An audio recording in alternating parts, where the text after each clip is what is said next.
Previews, opinions, news and reviews. Yes, welcome back to the Next Gen Racing YouTube channel for our weekend previews. Irish Champions Weekend, one of the best racing weekends of the year in the flat racing calendar. Really looking forward to this weekend. I'll just quickly reference a video that we did last week. Obviously, we didn't have a weekend preview last week. We did an anti-post special for kind of the autumn campaign for some of the horses that we've been discussing throughout the season, and was worth watching. I know not too many of you have watched it, so I'm going to link it down in the description. Worth getting involved with. But I mean, Jack put a horse up at 80 to 1 for the Arc, now as short as 12 to 1 with some bookmakers. And we also had a joint 20 to 1 selection. We were very keen on this selection for the Champion Stakes.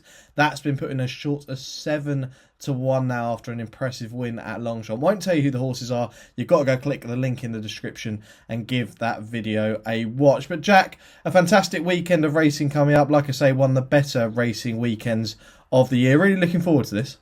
Yeah, as many as 6 Group 1s and the Irish Ledger. I mean, it's a great weekend. And yeah, without further ado, let's get stuck into it. Yeah, let's get stuck into it. And we start off at Leopardstown on Saturday. Obviously, we've got Leopardstown on Saturday, Curragh on the Sunday, and we will throw in the Sprint Cup as well, obviously the Group 1 in Britain. But we start off at Leopardstown with the 2:45, which is the 1 mile Coolmore America Justify Matron Stakes, a Group 1 for the fillies and mares. And Tahira tops the market of 5 to 6, Meditate 10 to 1, Zorince 10 to 1, 12 to 1 about Homeless Songs and Just Beautiful. Rogue Millennium is 16 to 1, 20 to 1 about American Sonia, and 25 to 1 bar these. Obviously, Jack, we've seen Tahira take a little bit of a break here. Dermot Weld was quite vocal at the fact that they're probably going to kind of campaign through the autumn after her last run. And realistically, if she's on form, she should be winning this. Yeah, she should be. I think she hasn't really had that wow factor this year, without trying to crab her, because she should go and win here. She hasn't really had the wow factor that we saw her have last year. She beat both Meditate and Remarky by a length and 3/4 and a length respectively on her last 2 runs. I kind of want to see her stepped up in trip now. She's a half sister to Tanawa. The dam's best efforts all came over a mile and a half or a mile 6, so I quite like to see her stepped up in trip. Meditate is Meditate. Look, I think she's rather inconsistent. She's going to get her ground, but look, she's an each way chance, isn't she? If Above the Curve goes here instead of the Blandford Stakes, I actually want to see her take a chance here. Step back in trip. Now, she's completely unexposed over a mile, as we know, but she's a sister to Thinking of You, who won over 6.5 furlongs. The Dam's an unraced sister to 2 winners over a mile, and Giant's Causeways in the family on the Dam side, of course, who did always winning over a mile and a 1.25 miles. So I would quite like to see her step back in trip just to see if she would be able to handle this mile. But who knows? They may keep her over a 1.25 miles, and I reckon they will probably keep her over a 1.25 miles. But if they do want to challenge Tahira, I think Above the Curve could be one from stage left who could make an entrance. Yeah, Above the Curve currently 25 to 1. I mean, I was looking for this. I do think Tahira is obviously the most likely winner of the race. But I did like to look if they took the entry of Red Riding Hood for Aidan O'Brien, currently 33 to 1. Now, this horse has been, heavily campaigned this season. Plenty of runs, I think around 7 or 8 runs this season. But they've been running it over a mile 2, mile 4, and the horse hasn't really been getting home. Now, they dropped this horse back to a mile. I think it was just over a mile and 1 furlong last time out. And we saw it to much better effects in the Group 3, beating American Sonia, who's actually in here for the Joseph O'Brien stable. And American Sonia was a good second in the Saratoga Oaks. You probably remember that horse finishing behind. I think it was the 5th that was in the Prix de Diane that actually won the Saratoga Oaks. But American Sonia ran a decent race in that. But Red Riding Hood, since being dropped back in trip, I think they're discovering that maybe a strong mile might end up being the way with this horse. I know this is a Group 1, a step up in class, but I do think that, look, back to a mile, she's worth a chance here because she has shown some consistent form at 2 over a mile and towards the start of her 3-year-old campaign as well. So I'm going to take a chance if she does go here. Red Riding Hood at around 33 to 1, I think maybe slightly overpriced, but Tahira does look the one to beat. Let's move on to It is the race of the weekend. It's the 3:20 at Leopardstown, which is the 10 furlong Royal Bahrain Irish Champion Stakes, which is a Group 1, and this is a cracker. It really is. King of Steel is the 9 to 4 favourite. August Rodan 7 to 2. Al Flayla and Ernesto 7 to 1. Al Riffa and Nashwar 8 to 1. 10 to 1 about Luxembourg. 16 to 1 bar these. Now I went through this market, Jack. I mean, King of Steel back to 10 furlongs. Obviously, could set it could be a strong gallop and would really suit this horse. August Rodin, who knows what we're going to see from this horse back in Ireland. This horse, I mean, some people have been saying that the excuses are doesn't travel very well overseas, but in Ireland looks a completely different horse. But I landed on a couple here to take on the top two in the market, and one was Ernesto for the Chappé Yard, who ran a decent race in this last year, obviously finishing second. But I know that the ground that day was softer than what it's probably going to be on Saturday. I don't think soft ground might be the key to this horse. I think this horse ran a really good race in the Marwar. Obviously, that was just a warm-up to this. It was a comeback run, and I thought the horse ran well in fourth behind Light Infantry, Big Rock and Inspiral. I do think that look, it is going to end up to be very good form, and I do think this horse will come on a lot, and for the step up to 10 furlongs will improve. So Ernesto's one that I might take on the top of the market with, and Al Riffa was the other one, who again may appreciate soft ground, but I think we're seeing this horse come to form again behind Ace Impact the last day in the Group 2 over at Deauville, beating some decent horses. Burcastle was in there. Burcastle ran a decent race at the weekend. Greenland, it wasn't the worst race in the world, and I thought the horse ran really, really well in that, finishing so close to Ace Impact. No, Ace Impact did that really easily, but I wanted two to take on the top of the market with. I won't be playing them each way. They'll be straight win bets, and it'll be Ernesto and Al Riffa for me at 7 and 8 to 1. What about yourself, Jack? Yeah, look, it's an absolute cracker, isn't it? Is. I don't think from a betting point of view there's too much of an angle really. I think probably King of Steel and August Rodin, there's not too much wiggle room in their respective prices at 9 to 4 and 7 to 2. I think August Rodin's one of those, not too sure about the travelling as he did come over and win the Derby, but I think he's one of those where you can just go and let him win at that price, and if he does it impressively, great. It's another story, and hopefully one I would say for next year. I mean, he's probably going to be retired, isn't he? But King of Steel, look, it'd be nice to see him take this. I would love to see him go to the Breeders' Cup as well, over a mile and a quarter out there. Al Flayler, of course, after the lengthy break, getting the better of My Prospero. I'm not too sure if My Prospero is definitely going to come here. Likewise with Nashua, I'd love to see Nashua come here. I don't think they'll be sending her here, though. I think the Ernesto angle is a great angle. Frankie, of course, is on board as well. He didn't even give too bad of an account in the Japan Cup last year. Was only beaten just a shade under 5 lengths. But look, it's very, very tricky. I've been trying to look down there to try and find an angle. There's not really too much pace on. The only pacemaker I can see going forward is Point Lonsdale. And look, I'm not going to say he's going to win, but if he does get an easy lead, an uncontested lead out front on rattling fast ground, which probably isn't to his favour, he may actually be quite hard to reel in. I know he was pretty easily reeled in the King George, and that was probably a career worst performance, and he's got to bounce back. But look, you see how versatile Broome is with regards to trip, and look, it will definitely be on the sharp side, a mile and a quarter on quick ground. But look, he's over a mile and a quarter this year. He won both at the Curragh and at Chester, albeit on softer ground. So I do kind of think that people forget a little bit. A, he's very unexposed still, with only 10 runs under his belt, and B, he could have been a world beater as a 2-year-old. I mean, he was second to Native Trail, of course, at the Curragh, but until then he went unbeaten. He got the better of Reach for the Moon, Maritime Wings, who were also very highly thought of back in the day, and he's 100 to 1 here. If he was to bounce back, I think he could maybe sneak a place. And the other one's White Birch. If he was going to take his chance, a 3-year-old, of course, getting the allowance the last 2 years, 3-year-olds have been victorious in this. But White Birch stepping back to a mile and a quarter. We saw what he did in the Dante when he came from off the pace to finish a next second behind the Foxes. That form doesn't look too bad with continuous in behind that day as well. So White Birch is 50 to 1, dropping back to a mile and a quarter. I think personally it's a race that I'll leave alone, but hopefully White Birch or Point Lonsdale can be two to spoil a surprise. There we go, two that could spoil the surprise. Yeah, White Birch 50 to 1 and Point Lonsdale 100 to 1. It really is a cracking race. Really looking forward to that. The 3:20 at Leopardstown on Saturday. We move away from Ireland now for one race and one race only, where we head to Haydock for the Sprint Cup Stakes, which looks like it could be a one-horse race. It'll be interesting to hear what Jack has to say about this. 6 furlongs, the 3:35 there at Haydock, where Big Shaquille is the 5 to 6 favourite. Kinross, who's unlikely to be taking his chances, 8 to 1. Spycatcher 10 to 1. Millstream is 11 to 1. 14 to 1 about Sacred and St Lawrence. 16 to 1 and bigger about the rest of them in here. Now, James Doyle, Jack came out. I read the Racing Post last night, as I do as a good Racing Post employee. But James Doyle was very vocal with the fact the start is going to be key for this horse on Saturday. However, what we've learned from the Commonwealth Cup and the July Cup is maybe the start isn't that key. Maybe he's just an exceptional sprinter who can just get the business done no matter what. What do we make of him? Oh no, he's fantastic, isn't he? He's got his quirks. He's an unbelievable horse. It is funny listening to Julie Camacho talk about him at home compared to him on the track. Apparently, he's a completely different horse. When James Doyle went to ride him,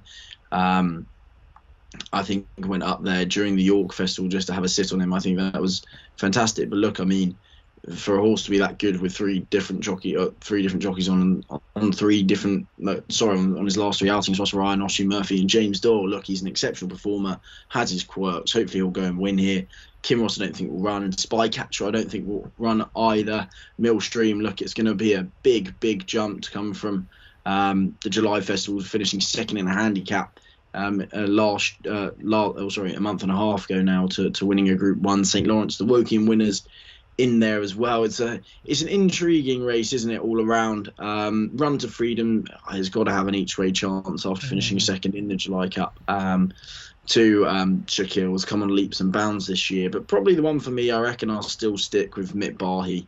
He got his day in the sun last time out with a bit of give in the ground. I'm not too sure if they'll try and save him for the end of the season, but look, I think he's got a lot of ability. He's been a little bit unlucky both at Newbury and Ascot, Haydock being caught kind of on the wrong sides away from the action. I think if he is in the midst of it here, I think he could go quite close. I think he's about 25 to 1, 33 to 1 now. Yeah, I do think he retains a lot of ability over 5 or 6 furlongs. I think he's a very versatile sprinter with regards to ground as well, and hopefully Mitt Barhi will be able to go well.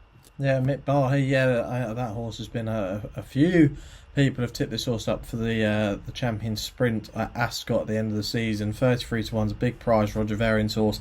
You mentioned one there, Jack, that I remember tipping up. I actually had it each way in the July Cup, didn't I? And it was Run to Freedom. I do think 20 to 1 is far too big about this horse. Already shown that, I know it was good soft ground, but could finish second behind Shaquille in that July Cup. But had good form prior to that. You go back and look at his run at Salisbury, beating Marban in good style over 6 furlongs. I thought that was a really impressive performance. Won't mind the ground at all. Henry Canning, Trevor Whelan, not the most kind of sexy profile in terms of the fact of a Group 1 winning combination, but I do think this is a very talented horse, and I think 20 to 1 each way, especially with a few of these probably not going, is far too big. Let's move back to Ireland then for Sunday's racing. We've got 4 races to get through here, where we start off with the Flying 5 Stakes, the 255 at the Curragh, over 5 furlongs. A Group 1 contest where Highfield Princess tops the market at 13 to 8. Bradsell is 3 to 1. Art Power is 5 to 1. Bootmont is 16 to 1. It's a big gap other than those 3, and 20 to 1 Spring Along and the rest of them. Oh God, I remember last time I was talking about Art Power running at the Curragh. I actually had it as an extra bet and I took him on, and I've now discovered that maybe it's just stupid to even try. If you're going to have a bet in this race other than Art Power, don't. It's almost like Art Power is he just loves the Curragh. He's risky to take on. If you are going to take him on with something other than him, you've got to have a saver on him. He just loves the Curragh. There's something about this horse. I've never been a massive fan of him, being totally honest, but he just loves the Curragh, and 5 to 1 might end up looking far too big about a horse like this. Jack, I've got no real strong opinion on this other than the fact that I'm not going to be having a bet, but I would be very scared of Art Power just going and winning again. How did you look at this? I think this is probably a more fascinating race than the Sprint Cup. I love the Flying 5. There's probably a few that I think you can make a case for. I completely agree with Art Power. He improves 4 or 5 pounds when he comes to the Curragh. A lot of people are going to say there's a question mark about the ground, but look, he's got to be there or thereabouts. 3 of his top 5 career best performances have all been at the Curragh, be it over 5 or 6. He just improves 5 pounds at the Curragh. I'm really surprised that he's as big as 5 to 1. I think he'll go off shorter than 5 to 1 as well. Has to give, of course, Highfield Princess 3 pounds. He's probably going to be as consistent as ever. But I think Art Power, look, I personally think he's the one to beat at the Curragh. I think you've probably got to be quite brave to take him on. 2 that I'm going to mention at a price. I'm not too sure the Antarctic is going to go here, but look, he's Batash's brother. If he is going to run over a quick 5 furlongs, I think you have to respect him, albeit he's jumping into Group 1 company after finishing a 20 length 13th in the Jersey. Yes, I mean, his pedigree, there is kind of bits of form over 7 furlongs and a mile, but look, I mean, if it's not broken, don't fix it. It wasn't broken with Batash, so hopefully if they do send him back to sprinting, hopefully he'll be able to take a step forward. Of course, got the better of Ocean Quest, who's a good filly for Jesse Harrington now, at Nace in Group 3 company back in May. So the Antarctic's another one who I think you have to respect, but I reckon my 2 selections, one will be out Art Power and the other will be Lady's Church. Was of course my fancy in the Ninth Warp as well, was 80-1 15 minutes before the off and went off 28-1, so someone must have been on the same wavelength as me. Again, the race kind of developed a little bit away from her. Yes, she was beaten quite comfortably in 12th, 8th of 8th in her group, but she was only beaten just over 5 lengths. So I think she does like her minimum trip. She does like quick ground. If they do send her here, she's 25. She's going to be 25-1, and I think over 5 furlongs at the Curragh on quick ground, hopefully she can put her right foot forward. Yeah, Art Power, look, he's most likely just the one to beat in this race. But, Ladies' Church trying to do what she couldn't do for you at York, Jack, and hopefully go and win the Flying 5 at a big price on Sunday. Let's move on to 2 two-year-old races we're now going to be covering. The 325 is the 7 furlong Moyglare Stud Stakes. Another Group 1, like I say, for the fillies, this one. 2-year-old fillies. And Ylang Ylang is the even money favourite. Vespertilio is 6-1. Porta Fortuna is 7-1. Fallen Angel, the Carl Burke horse, is 8-1. Opera Singer 8-1. Red Viburnum is 8-1. 16-1 bar those. Ylang Ylang, I mean, we will talk about obviously the National Stakes coming up, but this is going to be part of an Aidan O'Brien 2-year-old double, most likely for a lot of punters on Sunday with City of Troy, Jack. Very impressive in 2 starts. I will probably be having a bet against Ylang Ylang, but I'll let you go first and tell me why I may not be wise to take on Ylang Ylang. I just think this is a very, very tricky race to be trying to take on the daughter of Frankel. She's looked pretty impressive when getting the better of Dollarina and Vespertilio. Vespertilio, of course, the Knight of Thunder filly out of a Danzili mare as well. Same sire as Highfield Princess. Ylang Ylang has looked very impressive. Look, she's even money. I don't think I'll be taking her on. Porta Fortuna, I can imagine, is where your selection is going to be. Was relatively, I wouldn't say the word impressive, but look, she gave a good account behind Bucanero Fuerte, who was clearly on the song in the Phoenix Stakes. She's won at Royal Ascot. She'll be able to probably go forward yet again. I think Fallen Angel for Carl Burke, I think she's quite a good filly also, but I think Ylang Yalang's the one to beat, and I won't be having a bet. Yeah, I'm going to have a bet against the favourite most likely, and whether there's sort of a decent price without the favourite, and also just a win bet on this horse. Porta Fortuna, Jack's already mentioned that, but I do think that was an excellent second behind Bucanero Fuerte the last time here, and I do think that this horse has got more to show. I know that in that Phoenix Stakes she was the filly in the field, but she's beaten some good horses. Give Me the Beat Boy is unquestionable. Even His Majesty has shown some good form this season. I do think that she can continue to take a step forward for Donica O'Brien. So yeah, I will be looking without the favourite, but I'll also have a win bet on Porta Fortuna, I think, in the Moyglare Stud Stakes on Sunday. Now, this race here coming up, probably it is the shortest price favourite we have on the preview, the 4 o'clock, which is the 7 furlong Goss Vincent O'Brien National Stakes Group 1 for the 2-year-olds. Obviously, no geldings are allowed in this race, but City of Troy is the 7-4 on favourite. Bucanero Fuerte, I just mentioned there, is 11-4. And then a huge jump where we see Diego Velasquez, Henry Longfellow 16s. I don't even think those horses are intending on turning up. And then 25-1 bar these. It's a 2-horse race. It basically is a 2-horse race. It's going to be once we get the full entries for Sunday. And it's going to be between City of Troy and Bucanero Fuerte. You either take the horse who's obviously been very impressive on 2 starts in City of Troy and won an impressive start in the Superlative Stakes at Newmarket, and everyone was raving on about this horse, seeing him go with some bookmates. I think they ended up realising that it was too short. They ended up going around 2-1 for the 2,000 guineas, which I think was just ludicrous. After that, it was way too early to go as short as that. And Bucanero Fuerte is probably more proven, more exposed, obviously, but taken on some better horses, in my opinion, and has been winning in good style. Now, Jack, which way do you sway here? Is this a race? You're not going to be probably backing City of Troy at 4-7, but have you got any real strong case for Bucanero Fuerte, or is it a race you're just going to leave alone? I think it's a race where, if you can call Bucanero Fuerte 11-4, I'd say that's where the value is. Just because Diego Velasquez isn't going, Henry Longfellow's not going to go as well. The race is going to cut up. A lot of them, I think, are probably going to avoid City of Troy based on what Aidan O'Brien has said. Don't think there's too much of a doubt that Bucanero Fuerte is going to stay 7 furlongs. Brother to Wooded, of course, won the Abbey and beat Le Bon. It was quite useful over a mile. It's a half brother to, I think, a French 7 furlong winner as well, Car Secret. So Bucanero Fuerte, it did look like he had a great turn of foot though. Not too sure if 6 furlongs probably seem where he's going to be seen to best effect this year, before stepping up and trip next year. City of Troy looked rather a very brave man to be taking on the Son of Justify. Look, I think he's going to go and win this. There's a couple in there. I quite like looking kind of a bit further down. Give Me the Beat Boys, another was beaten, of course, 5 lengths by Bucanero Fuerte. I would really like to see him put his best foot forward, but hey, he's got a big old task down there. And Ireland's in the Stream, who was second behind Henry Longfellow last time out. Joseph O'Brien's won very impressively at the Curragh over 7. Another son of Wootton Bassett, funny enough.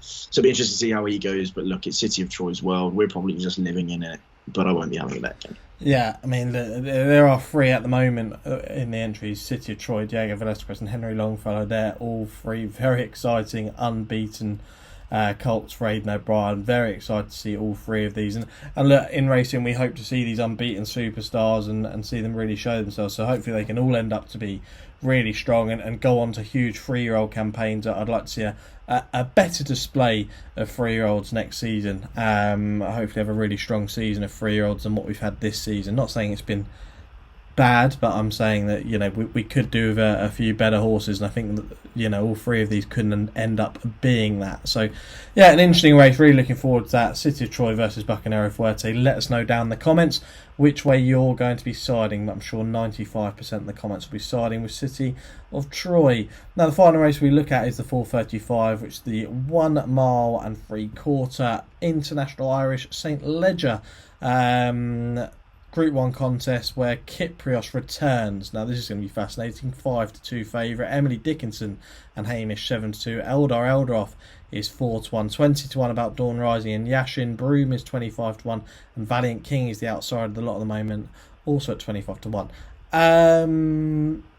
Kyprios, Aidan O'Brien has been very vocal with this horse, saying that it'd be some performance to see him come back and win this race after what's happened to him with all the struggles that they've had. Obviously, we know how good he is, how exceptional he is, and hopefully he can rediscover that. Maybe he is going to need a run to do that. Emily Dickinson and Hamish probably looking for that softer ground that doesn't look like it's going to come unless there's a real sudden change in the weather.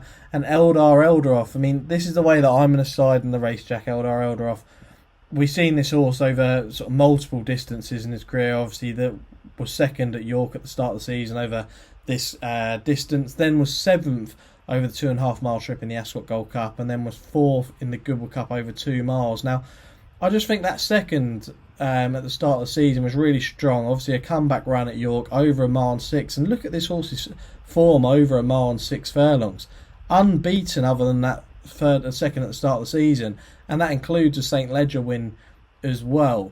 I just think that this is horse's optimum trip. I do think he has, you know, that little bit of speed that you can get over a mile 6, and he has a bit of a turn of foot over this distance. I don't think he's an out and out stayer. I do think that he's just kind of that.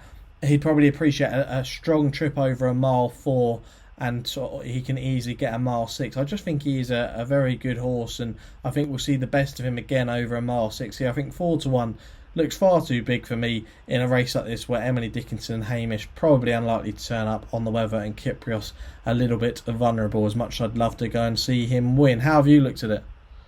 Yeah, it is a funny old race, isn't it? The ground is probably going to scupper both Emily Dickinson and Hamish.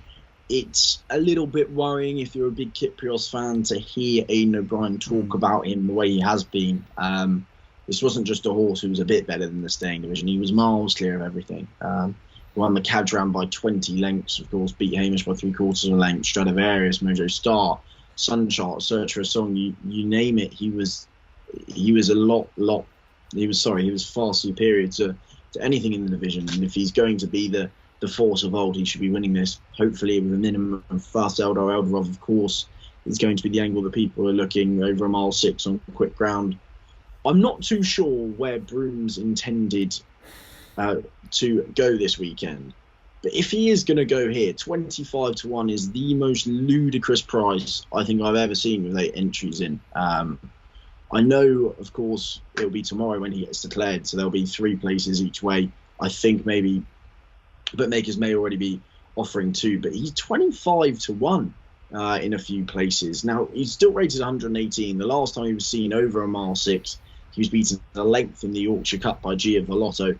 I mean, look, he hasn't been that given any sort of recount really in the Lonsdale Cup and both the Goodwood Cup. He's beaten a cumulative 20 lengths, but he's clearly still retains plenty of ability, especially over a mile 6 on quick ground. And hey, if he is 25 to 1, I can't see him going off that price on the day. I think he'll probably go off a single figure price with no Emily Dickinson and no Hamish. So I do think Kyprios is the one to beat if he is the force of old. But if Aidan O'Brien chooses to send Broom this route, I think 25 to 1 is the definition of ludicrous. Well, if anyone knows that Broom is going to get declared for this race, then you can get the 3 places, then 25 to 1 may not be the worst price in the world there, according to Jack at 25. To be fair, even if you are only getting 2 places, I can't see Hamish or Emily Dickinson running at all, which means you've only got 6 in the field.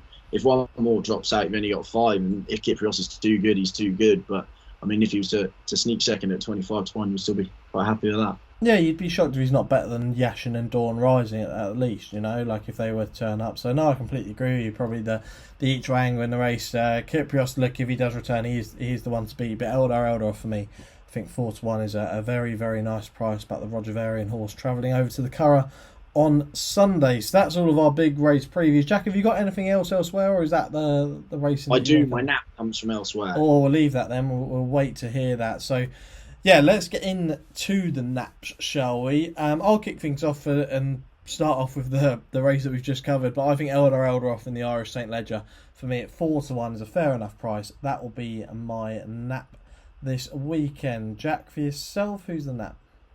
Well, I mean, it probably would be Broom if he is going to go to the Irish Ledger, but by the time we know he's going to go there, he's probably going to be about 5 to 1. So the nap is coming from Ascot on Friday in the 5:20, and it's Harry Magnus at 9 to 1. Now, I mean, he recorded a hat trick of some sorts back in June, July, and August, and it was a hat trick of being a non-runner on unsuitable ground, on good to soft and heavy ground at Newmarket and Goodwood, respectively. Then went out to Kempton last time out, 7-2 favourite. Was pretty disappointing behind Zero Carbon, beaten eight lengths. But he does want 7 furlongs on quick ground. He hasn't really been as effective, I don't think, on the all-weather surface. So I think perhaps back at Ascot, 7 furlongs on quick ground, I think Harry Magnus can go quite well. It seems a long time ago, but in April, I mean, he won pretty well with William Buick on board on good ground. I think this is exactly what he wants, and hopefully dropping into Class 4 company from on the turf anyway, I think he'll be able to go well at 9 to 1 in the 5:20 at Ascot. 5:20 at Ascot, Harry Magnus for Jack. That'll be. There you go, you will see the selection on screen. You can see all our selections and our naps on screen. Now, I also want to give a mention to Sunday's racing, not just at the Curragh, but we haven't actually mentioned it, and it's probably due to the fact we don't get any price and we can't see kind of the full filters yet on the Racing Post website. But you've also got Arc Trials Day out at Longchamp on Sunday as well, with the Prix Vermeil, the Prix Niel and Prix Foy. I think we may see the Arc Wheat winner run in the Prix Niel in Feed the Flame. I think he's going to put up a really impressive sport performance. And we're also going to see in the Prix Vermeil the return of my beloved Blue Rosen, this time over a mile and a half. Actually, will be fascinating to see how she gets on over that, because I think that will determine where she ends up going at the end of the season, but on Arc Weekend, whether she turns up in the Opera or the Arc itself. So it'd be really intrigued seeing her. I hope for connections that she runs a massive race in the Prix Vermeil. So worth keeping your eye on Longchamp as well this week. And it is one of the better weekends of racing this weekend. Like I say, you've got Sprint Cup at Haydock, you've got Ascot on with some competitive handicaps as well. You've got Longchamp and all that action over at Ireland. It really is a fantastic weekend. So that's it for this week's episode. We're going to be returning again next week for a weekend preview, which is the St. Leger, which I've been confirmed that I, for the first time ever, will be going to Doncaster racecourse. I've never been before. I'll be going to watch the Leger. Jackie, have you ever been to Doncaster? Is that a plan of yours? No, never been to Doncaster. Would love to. May have to join you there. Yeah, maybe. Yeah, we'll have to see if you can get up there, actually, to be fair. But looking forward to that. We'll be previewing the big Group 1, the final classic of the season, next week. As always, do like, comment, subscribe, do get involved in the comments, and we will, reply to a few of your naps as well. So get those in down below. As always, thanks for tuning in, and we will see you again very soon.